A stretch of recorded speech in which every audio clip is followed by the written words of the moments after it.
Hey y'all, welcome back to my channel. For those that don't know me, my name is Cassundra. So today we're going to be jumping right into creating a mindful home environment. So I sort of got this idea over the weekend. We did like a mini vacation, me and the kids, just off away somewhere. And I noticed like during the time that I was picking our room, there were a lot of things I took into account. Like there was one hotel, I think the walls were like red and yellow. It was like a new, up and coming one of the hotels you could have stayed at. And I just did not like, I was like, that is just too bright. It reminded me too much like a dorm.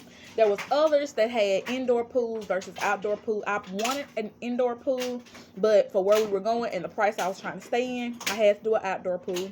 There were some places that had a gym, and I was like, well, that's not really appealing to me, so we can go ahead and sort of mark them out. Just making sure I was being aware of the amenities that I was paying for, because, I mean, it's not just a bed and a roof over your head. There are other things that you're paying for in the account.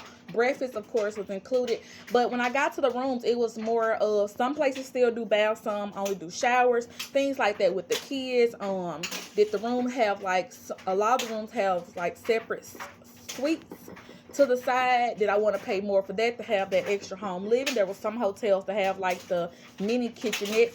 All of them things came into play, and I was like, it was just creating that environment even though I was away from home. And I was like, that really played a part. And I know a lot of times we aren't really mindful of that when we're picking hotels, but I was like, let's bring that home and create a home environment that we enjoy just like we do when we go on vacations. So the first thing that I have for y'all when creating a mindful home environment involves cultivating a space that promotes calmness, is positive, and it's all about your well-being. So the first thing that I realized, of course, with these Airbnbs and hotels, is that there's just minimum things. So when you get home, we need to go ahead, y'all. I know you're hearing everywhere, but go ahead and declutter. So declutter, removing unnecessary items, things that you don't use, things that you know that's trash. That's the easiest thing to do. Just get a trash bag, get a Walmart bag, grocery bag, whatever you got. Go around, just set a timer if you need to. 5 minutes, run through your entryway, run through your living room, your bathrooms, your bedrooms. Just really quick, 5 minutes, pick up what you need to, or just set up 30 minutes, run through the whole house, pick up visible trash, toss it. That makes a big difference. Pick up things off the floor. That's a really big one, and I'm loving it, y'all. I no longer put things underneath the bed. My little girl room is an exception because that's what she pretty much does with all of her things. And instead of me saying stop doing it, I did a high rise. I put her beds like on the bed risers, and I'm doing her under bed storage because that seems to be what she's prone to doing. So removing unnecessary clutter, things like that, just making your space overall, the environment, just like if you were going into a room, there's only just the minimum things there. There's your bed, TV, a nightstand, a lamp. You don't have 2 or 3. And then, you have a good amount of drawers. And then in the bathroom, you got a blow dryer, sink, tub, toilet. You know what I'm saying? I mean, there's no storage underneath the sinks. And I really enjoyed it. It also makes you more mindful, like, what you take with you. And when I'm away on vacation, some people may be different, but I like to keep my room just as neat. It just feels like, yeah, I know I'm relaxing, but if I'm going to be relaxing, I know it's it's an already clean and decluttered space. Why would I come in and just clutter it up? That's how I'm thinking, y'all. I don't know. Tell me if y'all feel the same way. So first thing we're going to do when we come into our home is we're going to declutter. Go ahead and, get things out the way that we no longer use, haven't used, or we're like, this is a what if item, or what if I may need in the future. We're going to go ahead and set it to the side, y'all. The second thing is making sure we're bringing in a lot of natural light. Y'all, we always end up like on the upper floor, and I love it. And of course, when I wake up in the morning at home, I open all my blinds, I open all my curtains. Y'all, when we're in these rooms, I love having the windows open. It's just something about the God-given natural light, y'all. It just be giving. It just giving, y'all. Even now, it's just giving, and it just feel good. So get into your space, open it up, and you just need to hit your windows. I'm looking around now. My kitchen windows could definitely need some wiping down, y'all. So I'm gonna have to hit that up when I get off here with y'all. Making sure that your room is feeling bright and air, whatever you need to do, even if that's just changing your curtains. I, for the longest, had different curtains in my living room over toward my kitchen. and I changed that. The one in my kitchen isn't the exact curtain, but the color is the same. The texture is different. So, and it just sort of ties everything together, and it just makes the whole house look uniform. I am in a mobile home, so it just make everything. Let me can y'all see? So, kitchen window, and then it just ties the curtains in. Everything just sort of flows together, y'all. It really helps. It really helps just putting everything together like that. Just putting it into perspective. Next is having some plants. Can y'all see my plant? What my plant? You see my plant? These socks, y'all. I'm doing laundry. You see? Get out the way, socks. My peace lily. Y'all, just having a plant. This is the only real plant I have in the house. I have this, move out the way. I have this plant as well, and I have a little tiny one right there. Y'all, it's just something about having like a fresh, like a live plant in the house that make me feel like, you know what? If I ain't got nothing else together, my plant's alive. Y'all, I done killed the thing one time. I was watering it too much. So just a quick thing. I know it's off top, but if you have a peace lily, you can drown them things and you will think you killed it. No, you just gave it too much water. Because I did that like a couple times. It took me like 2 times to realize, Mama, you feed me too much. But she's good now. She's good. She's good. So plants, and this is optional. Some people don't want plants in their house, and that's totally fine. At one time, I only did pictures of plants. And I made y'all be like, girl, stop. I did. Because I was like, I don't even want to be able to physically touch you. It used to be plants, and they used to be like in the bathrooms. I would just put like in my bathroom, I had 2 photos, and the kids, I had one, and I took that down. I'm sort of changing up what their vibe feeling. But they do have a smaller, like, fake plant in their bathroom as well. So that is something that's optional. I know the hotels don't typically have plants. I ain't never went to one that had a plant. Not in the rooms anyway. I know like the lobby sometime I have like, not the rooms. The rooms haven't had plants. But hey, we said we make and cultivate a mindful home environment. So if that's something you want to bring in, if it makes you feel some kind of way, if it's going to make you feel bad and feel like I don't have a green thumb, don't buy a plant, don't put it in your house. I want you to do what makes you feel good. For the longest, I had like a pink flower here on my kitchen table, and I was like, I'm so sick of this thing. What is you barking at? I'm so sick of this thing. I don't know. One, I spent money on it. I didn't want to toss it because I was like, I don't spend money on it. Okay, it's ugly. You don't like it. Get rid of it. It was cute for like a day or two, and then you were sick of it. So I got rid of it, and I picked something, paid a little bit more, and got something that I like. So there you go. If you don't want plants, don't buy them. This is just me giving you a list of creating a mindful home environment. If this is not, giving you like a mindful and calmness and positive atmosphere, don't put it in your house. The next thing is creating like seating areas. So in my bedroom, y'all, I have this rocking chair, y'all. It's notorious for just holding my handbag. I know I do not sit in it. No, I would not get rid of it. It is my seating space. Growing up, my mom was always like, you always need a sitting area in your bedroom. Like if somebody came over or whatnot, typically they weren't in your bedroom, but let's just say like when I had surgery and I had people to come over, like you want them to have somewhere to sit. We all not just having surgery around the clock, but I'm just giving you an example. That chair came in handy, people when people was visiting or like sitting in with me when like my mom was out or my sister, whoever was out, they had somewhere to sit. Yeah, I had to move my handbag, but there's nothing else sits there beside my handbag.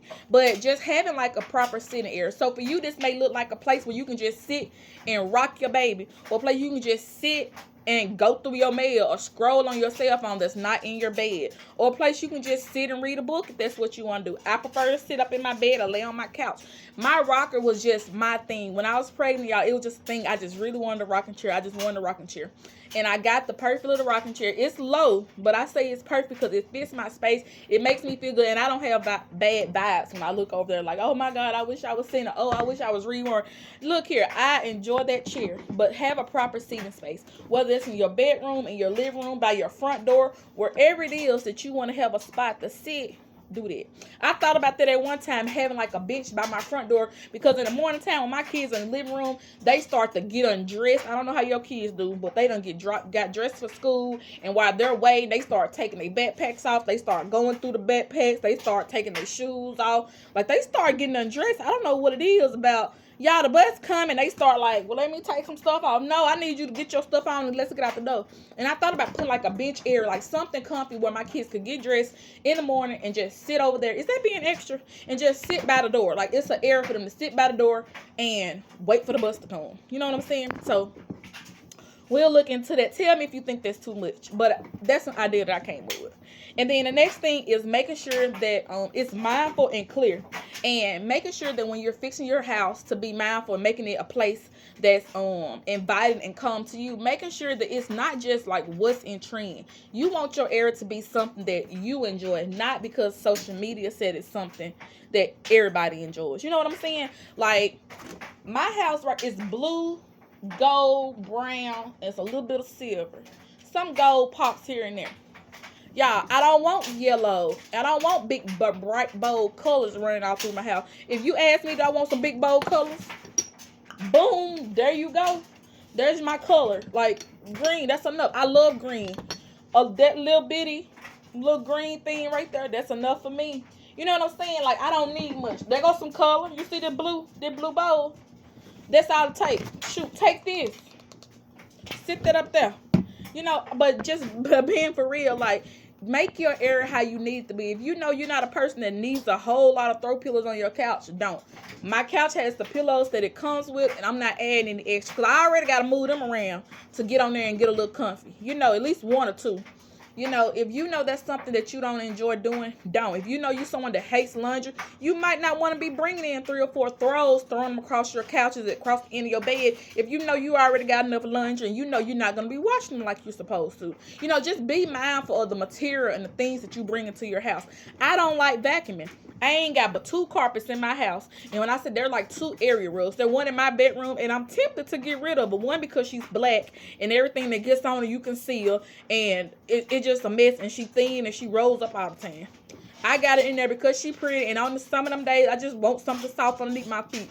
I may invest in something a little bit thicker and maybe in a different color. My living room is a bigger area rug. I paid a little bit more, like a whole lot more for it. And I need to replace it, but it was like, oh, I spent so much money on it. But it's getting to the point where it don't feel like it used to feel, and it's just so big, and I don't even know if it's worth like renting one of them cleaners to just clean that rug. You know what I'm saying? So that's something I'm gonna have to work on. And look, what is this on my shirt? Oh, y'all. And anyway. So, but just be mindful of the areas that you have in your house. Yeah, if there's carpet all throughout your house, if you can't afford to pull all that carpet up, let's just be mindful of, okay, the traffic and the stuff we're doing through the house. Is it possible that you could ask your family members to take their shoes off at the door? If you don't have a lot of company. I don't have company. So if I wanted to tell my kids, hey, we're going to start going no shoes in the house, that may be what we do. And it may just be, hey, I'm going to put slippers at the door, and the only shoes that you actually wear, I want you to take your shoes off at the front door and pop into slippers. That may be something your family have to get adjusted to. Whatever it is you need to get your house to where you need to be. You know what I'm saying? And then the next thing that I have when creating a mindful home environment is making sure that the home that you're in, that you're taking care of, no matter whatever the size, just like these, you know, like I was saying, when picking these different like hotels and stuff and Airbnbs when you're going, living within your means, y'all. And just make sure that no matter what you're in, you don't have to wait until you get, you know, that perfect dream home, or that you get like that new apartment or that new house, or you move out the house with your parents. If you're in a basement, or if you're sharing a 1-bedroom and you have roommates, whatever the situation may be, if all you have is your 1-bedroom, I want you to cherish that 1-bedroom. I want you to get up, go to that door, get your bag, put on your show, and I want you to step outside your door and say, God, I am blessed for the house that I'm in. I'm blessed for the room that I have. I'm blessed for the room or the space that I share with somebody else. If you're a sibling, because I don't know who's watching this, if you're sharing the room with somebody, I want you to say, God, I appreciate the area that I have to work with. You know, I appreciate the space that I do have, and I'm going to keep the area around me nice and clean, and I'm going to, you know, cherish and appreciate the spot that I do have. I'm not going to wait until, you know, I have a mansion. Or I have that dream house to be like, oh yes, now let me take care of everything. Let me wash my windows. If you no, we ain't doing it. We're gonna be grateful what we do have. We're gonna be grateful what we do have. For the longest I felt like, Lord, I need to pull all my cabinets down because you know all the houses I was watching on YouTube had brand new kitchens and renovated kitchens. That's not me. That's not my life. That's not my channel. That's not my budget. You know what I'm saying? That's just not my life.